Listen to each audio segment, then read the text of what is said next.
18 வருஷம் கழிச்சு RCB cup win பண்ண மாதிரி கிட்டத்தட்ட பல மாதங்கள் கழித்து ஒரு பாட்காஸ்டுக்காக மீண்டும் ஒன்று சேர்ந்திருக்குது இந்த கூட்டணி.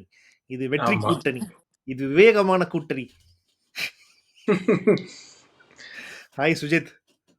ஈசாலா சப்ஸ்கிரைபர்ஸ் நம்து அந்த மாதிரி ஏதாவது சொல்லி விட்டுங்க. ஆமா, ஈசாலா சப்ஸ்கிரைபர் நம்து அப்படின்னு நம்மளால சொல்ல முடியல, ஏன்னா நமக்கு ஏற மாட்டேங்குது. 18 வருஷம் காத்திருந்த ஆர்சிபி ஒரு வழியா வின் பண்ணிட்டாங்க. ஸோ அது மட்டும் இல்லாம நாட்டில் நடப்புல இருக்கிற கமல்ஹாசன் மன்னிப்பு கேட்கலாமா வேணாமா அப்படின்ற இன்னைக்கு பல முக்கியமான விஷயங்களையும் நம்ம டிஸ்கஸ் பண்ணுவோம் இந்த டைம்ல. ஓகே, ஃபைனல்ஸ்ல நான் சப்போர்ட் பண்ணது வந்து வெறித்தனமா சப்போர்ட் பண்ணது தலைவி பிரீத்தி சிந்தாவுக்காக நான் வந்து சப்போர்ட் பண்ணியிருந்தேன். பிகாஸ் ரெண்டு பேருமே ஒரே பேஜில் இருக்கிற ஒரு டீம். அது ஒரு விஷயம் என்னன்னா, ஒரு புது டீம் வின் பண்ணிட்டாங்க அப்படின்றது மட்டும் எனக்கு ரொம்ப அந்த விஷயத்துல ஹாப்பி. பட் இருந்தாலும் பஞ்சாப் அவங்களுடைய அந்த தைரியமான அந்த இதுக்காக கண்டிப்பா ஜெயிப்பாங்க அப்படின்னு நம்பினேன். பட் இருந்தாலும் அன்பார்ச்சுனேட்டா ஆர்சிபி வின் பண்ணிட்டாங்க. நீ எதிர்பார்த்தியா? நீ யாரு ஜெயிப்பாங்கன்னு எதிர்பார்த்த? நான் வந்து ஃபர்ஸ்ட் ஹாஃப் முடிஞ்ச உடனே பஞ்சாப் ஃபேவரட்ஸா இருந்த மாதிரி தெரிஞ்சுது. 190 தான் அடிச்சிருக்காங்க, அதுவும் லாஸ்ட் ஒரு மொமெண்டம் இருந்தப்ப. பட் அப்படியே அந்த ஒரு ஃபில் சால்ட் கேட்சுக்கு அப்புறம் அந்த ஒரு எமோஷன்ஸ்லாம் வந்ததுக்கு அப்புறம் நான் ஃபுல்லா ஆர்சிபி சப்போர்ட்டரா மாறிட்டேன். ஓகே, எஸ்பெஷலி உங்களுடைய பஞ்சாப் சப்போர்ட் போஸ்ட் எல்லாம் பார்த்தோன்னே எனக்கு ஒரு நம்பிக்கை வந்துருச்சு. ஆர்சிபி தான் ஜெயிக்க போகுதுன்னு. ரெண்டு பேரும் ஒரே பேஜ்ல இருக்க டீம். நீங்க அந்த பேஜ்ல பிரீத்தி சிந்தாவை மட்டும் பார்த்துட்டு வந்திருக்கீங்க. இங்க கொஞ்சம் பவுலர்ஸ் பேட்ஸ்மேன் எல்லாம் பெட்டரா இருந்து ஜெயிச்சிட்டாங்க. ஆக்சுவலா ஒரு இருந்தாலும் வந்து நேத்து எனக்கு ஒரு சோகமான விஷயம் என்னன்னா, ஒட்டுமொத்த ஐபிஎல்ல கடைசி ஓவர்ல கேமரா வந்து ஃபுல்லா விராட் கோலி பக்கம் திரும்பிருச்சு. இந்த பக்கம் சஷாந்த் சிங் 4 சிக்ஸ் 3 சிக்ஸ் அடிச்சு ஒரு 4 அடிச்சு அடி வெளுத்துக்கிட்டு இருக்கிறேன். பட் இருந்தாலும் அது வந்து லேட் காசு ஒன்றும் யூஸ் இல்லை. பட் இருந்தாலும் நான் கூட நினைச்சேன், ஒரு நோபால் ஒரு வைடு போட்டானா இந்த ஆட்டம் மாறிடுமே அப்படின்னா நான் வெயிட் பண்ணிட்டு இருந்தேன். நான் அந்த பயம் வந்து ஜெனரேஷனலா எல்லா ஆர்சிபி ஃபேன்ஸுக்குள்ளேயும் இல்ல கிரிக்கெட் ஃபேன்ஸுக்குள்ளேயும் விதைக்கப்பட்டிருக்கு. ஏன்னா எவ்வளோ கஷ்டமான சுச்சுவேஷனா இருந்தாலும் ஆர்சிபி ஆப்போனண்டா இருக்காங்க அப்படின்னா, இப்ப ஜடேஜா வந்து கேட்ச் அவுட் ஆயிட்டு வந்து எல்லாரும் செலிப்ரேட் பண்ணா திடீர்னு அப்படின்னு ஒரு சவுண்ட் கேட்கும். ஸோ எப்போதும் கோலி வந்து அக்ரெசிவா இப்படி செலிப்ரேட் பண்ணிட்டு இருப்பாரு. அந்த 6 பால் மட்டும் அமைதியா இப்படி காது கொடுத்து எங்கேயாவது நோபால் சவுண்ட் வந்துருதா, எவனாவது அடிப்பானுங்களா அப்படின்னு பார்த்துட்டு இருந்தாங்க. அதனாலதான் அந்த விராட் கோலி ஸ்கேம்னு ஒன்று தனியா காமிச்சிட்டு இருந்தாங்க. இன்ஃபேக்ட் அந்த ஃபர்ஸ்ட் பால் வந்து ஒரு ரொம்ப ரொம்ப மோசமான ஒரு பால் ஹேசல்வுட் போட்டது, ஒரு ஃபுல் டாஸ். அதை மிஸ் பண்ணிட்டாரு. ஸோ அதுக்கப்புறமா ஆல்மோஸ்ட் கேம் விட்டு போனதுக்கு அப்புறம் தான் 4 சிக்ஸ் அடிச்சாங்கன்றதுனால ஹேசல்வுட்டும் ரொம்ப எஃபர்ட் எடுத்தெல்லாம் போட்ட மாதிரி தெரியல. எக்ஸ்ட்ராஸ் இல்லாம போடணும் அப்படின்னு சொன்னாங்க.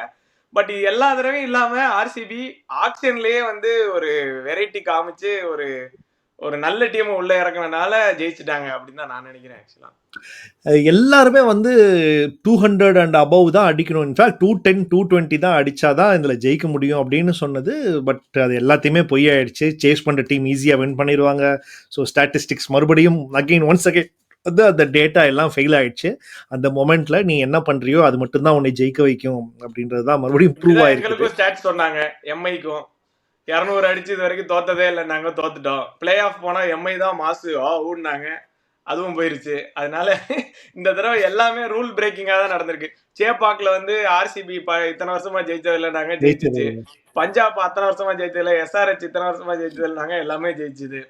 ஸோ எல்லாமே இந்த ரூல்ஸ் எல்லாம் வந்து புரட்டி எடுத்த ஐபிஎல் தான். அண்ட் யங்ஸ்டர்ஸ்க்கான ஐபிஎல் அப்படியே வரிசையா எடுத்தா எத்தனை பேர் நீங்க என்ன சஷாங்க் சிங் யங்ஸ்டர் கிடையாது, பட் ப்ராமிசிங்கான ஒரு பிளேயர் உள்ள வர்றதுக்கு.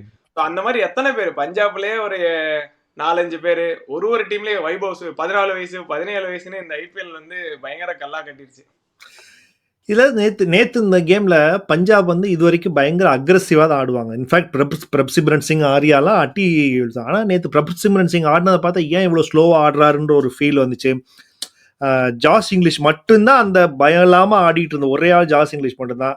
ஸ்ரேயாஸ் ஐயர் ஓகே, அது அவருக்கு அது ஃபைனலா அமைஞ்சிச்சு அந்த மேட்ச். அந்த மேட்டர் நடந்தது யாரும் எதிர்பார்க்காத இப்படின்னு இப்படி கட் பண்ண போய் அது எட்ஜ் வாங்கி கேட்ச் வாங்கிச்சு. ஆனா எல்லாருமே ஃபைனல்லே பார்த்துட்டோம். இதே அகமதாபாத் இதே மாதிரி ஒரு கீப்பர் கேட்ச் ஆவாப்ல. இந்த தடவை ஸ்ரேயஸோட பெர்ஃபார்மன்ஸ் 2 இடத்துல பயங்கரமா அடி வாங்கியிருக்கு. 4 மேட்ச் ஆர்சிபி கூட சுத்தமா அடிக்கல. அதே மாதிரி அவங்க ஹோம் கிரவுண்ட் முல்லன்பூர்ல சுத்தமா அடிக்கல. ஸோ வந்து மற்ற எல்லாமே சூப்பரா இருந்திருக்கு. இந்த ஒரு 6-7 மேட்ச் மோசமா இருந்திருக்கு ஆக்சுவலா அவருக்கு.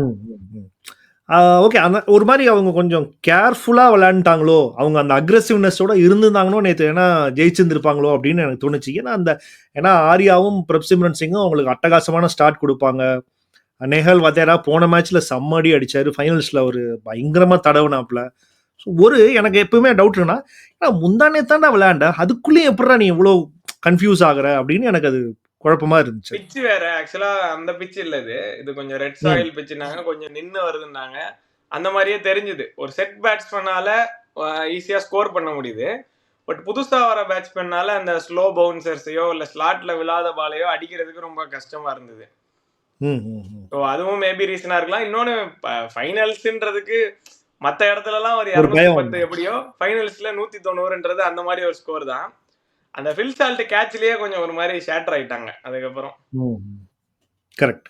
Deserving, very very very deserving. பஞ்சாபுமே ரெண்டு டிசர்விங் பேர் தான். ஆக்சுவலா இப்ப ரெண்டு பேர்ல யாரு வின் பண்ணியிருந்தாலுமே அது வந்து டிசர்விங் தான். டெஃபினட்டா ரெண்டு டீமுமே வந்து சூப்பரான பெர்ஃபார்மன்ஸ். ஆனா இவங்களுக்கு ஒரு ப்ரூவ் பண்ணி ஆகணும்ன்ற ஒரு கட்டாயம் இருந்துச்சு. அந்த டீமுக்கு அந்த இது இல்ல. பட் அவங்க ஜெயிச்சிருந்தாங்கன்னா ஒரு பெரிய அண்டர் டாக்ஸ் ஜெயிச்ச மாதிரி தான் பஞ்சாப் ஜெயிச்சிருந்தா. இப்படி ஒரு டீம் ஃபைனல்ஸ் வரைக்கும் எடுத்துட்டு வந்து கொண்டு வந்ததுக்கு நிறைய கிரெடிட் ஸ்ரேயஸ்க்கு போகணும். அண்ட் இந்த தடவை போன தடவை நம்ம ஸ்ரேயஸ் வந்து அப்படி சொல்லிட்டோம், அது ஒரு நல்ல டீம், எந்த கேப்டனா இருந்தாலும் ஜெயிச்சிருப்பாரு, பேட்டிங்ல அவர் அவ்வளவு கான்ட்ரிபியூட் பண்ணலன்னு. இந்த தடவை அதே மாதிரி பத்திதாருக்கு நடக்குமா இல்ல கிரெடிட்ஸ் போகுமான்றத பார்க்கணும். அந்த அளவுக்கு சூப்பரான பேட்டிங் பெர்ஃபார்மன்ஸ் இல்ல போன வருஷம் எல்லாம் அளவுக்குனாலும். அவர் வந்து ஒரு மேட்ச் 2 மேட்ச் கேப்டன்சி பண்ணாம இம்பாக்ட் பிளேயரா வந்தாப்ல. அப்ப ஜித்தேஷ் சர்மா கேப்டன்சி பண்றப்ப தெரிஞ்சது அதே பவுலிங் லைனப் தான், அதே டீம் தான். ஆனா ஒரு பிளானே இல்லாம யாருக்கு ஓவர் கொடுக்கணும் என்னன்னே இல்லாம ஒரு மாதிரி சொதப்பின மாதிரி ஒரு ஃபீல் ஆச்சு. பத்திதார் கேப்டன்சி வந்ததுக்கு அப்புறமா தைரியமா குருணால் பாண்டியாக்கு அந்த 4 ஓவர் ஸ்பெல்ல முடிச்சதா இருக்கட்டும், ரொமாரியோ ஷெப்பர்டுக்கு அந்த ஒரு ஓவர் அது வந்து ரொம்ப குரூசியல். ஏன்னா ஸ்ரேயஸ் ஹேசல்வுட் வந்து போன மேட்ச் அவுட் ஆயிருக்காரு. இது இந்தியா ஆஸ்திரேலியாலே அவுட் ஆயிருக்காரு. இதுக்கு முன்னாடி ஐபிஎல்ல அடிச்சதே இல்லை. ஸோ யாரா இருந்தாலும் ஹேசல்வுட்டுக்கு கொடுத்துருவோம் அப்படின்னு ஒரு ஓவரை வேஸ்ட் பண்ணியிருப்பாங்க. ஆனா அங்க ரொமாரியோ ஷெப்பர்டை போட வச்சு அது ஒரு நல்ல மூவா இருந்து. ஸோ பத்திதாரோட கேப்டன்சிக்கும் பெரிய இது. வழக்கம் போல கோலி வந்து 650 ரன் வந்து எழுதி வச்சுக்கோங்க மாதிரி இந்த தடவை நல்ல இன்டென்ட். ஃபைனல்ஸை தவிர மற்ற எல்லா மேட்ச்லயும் இந்த ஆங்கரிங் இன்னிங்ஸ்லாம் ஆடலை, நல்ல அதிரடியா தான் ஆடினாப்ல. அதையும் அந்த சைட்ல இருந்து கரெக்ட் பண்ணிருக்காங்கன்றப்ப நல்ல டிசர்விங் தான் ஆக்சுவலா. ஓகே, ஆர்சிபி வின் பண்ணிட்டாங்க. கட்டு இன்னைக்கு அந்த சந்தோஷம் ஒரு நாள் கூட ஆர்சிபிக்கு நிலைக்கல. ஏன்னா ஒட்டுமொத்த இன்னைக்கு ஆல்மோஸ்ட் பெங்களூருக்கு ஒட்டுமொத்த இந்தியாவே இன்னைக்கு வந்து ஒரு மாதிரி சேட் ஆயிருச்சு அப்படின்னு நினைக்கிறேன். இந்த வீடியோ நம்ம வீடியோ கனெக்ட் ஆகிறதுக்கு முன்னாடி தான் நீ அந்த மேட்ரை சொன்ன. 13 பேர் ஆனா இந்த மாதிரி நடந்திருக்கு அப்படின்றப்போ ஒரு ஸ்டாம்பீடு நம்ம ஊர்ல ஒரு செலிப்ரேஷன்னா சாகாம யாருமே செலிப்ரேட் பண்ண மாட்டாங்களா அப்படின்னு தான் எனக்கு தோணுது. ஏன் அப்படி நடக்குது அப்படின்னு எனக்கு புரிய மாட்டேங்குது. அதுவும் இவ்வளோ பெரிய ஒரு க்ரௌடு வந்து குழந்தைங்களை கூட்டிட்டு வந்து நம்மளுக்கு எப்பதான் நம்ம திருந்துவோம் அப்படின்றது again are we making the same mistakes அப்படின்றதா. So it's very unfortunate. அந்த புஷ்பா 2 அந்த ஃபர்ஸ்ட் டே ஃபர்ஸ்ட் ஷோக்கு இவர் போனப்ப இதே மாதிரி ஒரு நடந்தது. அண்ட் நம்ம பீச்ல வந்து அந்த ஏர் ஷோலையும் இது நடந்தது. பட் இதே மாதிரி நம்ம சாம்பியன்ஸ் ட்ரோஃபி வேர்ல்ட் கப்லாம் ஜெயிச்சதுக்கு அப்புறம் மும்பைல வந்து ஒரு பரேடு நடந்துச்சு. அது வெல் பிளான்டா இருந்தது. ஏன்னா அதுக்கு ஒரு டைம் இருந்தது, ஒரு ஆர்கனைஸ்டா நடந்தது. இது வந்து யாரு ஜெயிப்பானே தெரியாது. ஸோ வந்து இமீடியட்டா நடத்தினதுனால இந்த இஷ்யூவா இருந்திருக்கலாம். இன்னொன்னு அவங்க வந்து அந்த ரோட் ஷோவே பண்ணல போல. ரோட் ஷோ பண்றதா பிளான் பண்ணிட்டு அதை கேன்சல் பண்ணிட்டாங்க செக்யூரிட்டி ரீசன்ஸ்க்காக. ஆனா ரோட் ஷோ பண்ணுவாங்கன்னு நினைச்சோ இல்ல வருவாங்கன்னு நினைச்சோ கூடின கிரௌட் வந்து எக்கச்சக்கம் ஆயிருச்சு. சோ இப்ப என்ன மக்களோட மைண்ட் செட்டும் இப்ப இந்த இடத்துக்கு செலிப்ரேஷன்னா வீட்ல இருந்து பண்ணலாம் அப்படின்ற மாதிரி கிடையாது. எல்லாரும் எங்க போறாங்களோ அங்க போகணும், அதை ரீல்ஸ் எடுத்து போடணும், அதுல நாமளும் ஒரு பார்ட்டா இருக்கணும். இன்னொன்னு ஒரு ஆர்வமும் இருக்கலாம், அவங்களுக்கு பிடிச்ச பிளேயர்ஸ் எல்லாம் வராங்கன்றது.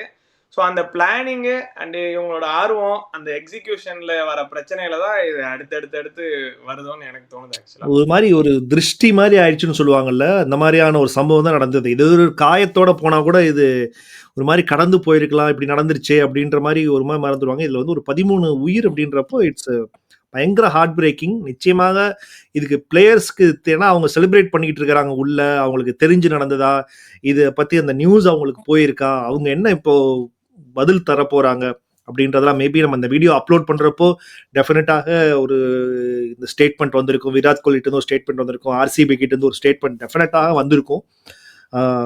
பட் ஆனால் வெரி வெரி அன்ஃபார்ச்சுனேட். ஸோ கேட்டுக்கிறதெல்லாம் ஒன்றே ஒன்று தான், இந்த மாதிரி கொண்டாட்டங்கள்லாம் தயவு செஞ்சு அதை கூட்டமாக போயிடாதீங்க. போனால் ஆனால் அது நல்ல சேஃப்டியான இடம் இருந்தால் பார்த்து போங்க அப்படின்றது மட்டும்தான் கேட்டுக்க முடியும்.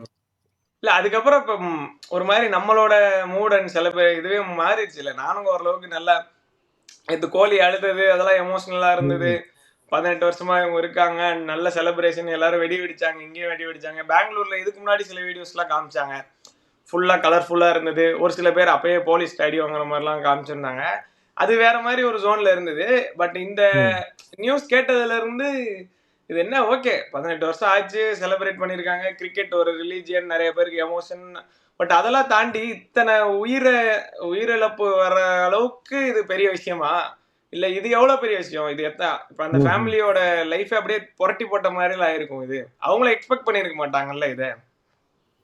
அப்படின்றது வந்து என்ன மாதிரி ப்ராசஸ் பண்ணு தெரியல. அண்ட் உள்ள செலிப்ரேஷன் நடந்துட்டு இருக்கு அப்படின்றது வந்து அதையும் எப்படி ப்ராசஸ் பண்றதுன்னு தெரியல ஆக்சுவலா.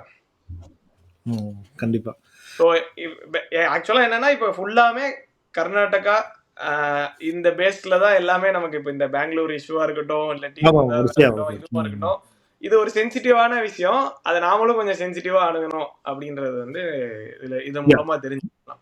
நிச்சயமாக. ஸோ மேபி எல்லாமே ஒரு லெசன் தான். ஸோ இந்த மாதிரி வீக்லியான பாட்காஸ்ட் பண்ணலாம் அப்படின்னா நானும் சுஜித்தும் பேசிக்கிட்டு இருந்தோம். ஸோ ஒரு ப்ராப்பரான டாபிக் எடுத்து வீக்லி ஒன்ஸ் நாங்கள் டிஸ்கஸ் பண்ணலாம் அப்படின்னு யோசிச்சு வச்சுருக்கோம். நீங்கள் உங்களுடைய கருத்து என்ன பண்ணலாம் அப்படின்னு சொல்லுங்கள். என்னென்ன மாதிரியான விஷயங்கள் ஆக்சுவலாக இன்னொன்றும் யோசிச்சிருக்கோம். இதில் வந்து ஒரு காலர்ஸ் மாதிரி நீங்களும் இதில் வந்து கலந்துக்கிட்டீங்க, ஆடியன்ஸும் உங்களோட ஒப்பீனியன் சொன்னால் இன்னமும் இது ஒரு சூப்பராக இருக்கும், வேற ஒரு அப்ரோச்சில் இருக்கும் அப்படின்னு நான் நம்புகிறோம். ஸோ இதுக்கு ஒரு ப்ராப்பர் டைமிங், ஒரு ப்ராப்பரான செட்டப்பில் மேபி அடுத்த வாரங்களில் டெஃபினட்டாக we will come back stronger உங்களோட அப்படின்னு நான் நினைக்கிறேன். ஸோ பிடிச்சிருந்தா உங்களுடைய கருத்துக்களை மறக்காமல் லைக் பண்ணுங்கள், அன்போட கமெண்ட் பண்ணுங்கள், அண்ட் சப்ஸ்கிரைப் பண்ணுங்க. அண்ட் இவர் பெரிய லார்டு சேனலுக்கும் மறக்காமல் சப்ஸ்கிரைப் பண்ணுங்கள், சுஜித்தோட சேனல். Okay, thank you.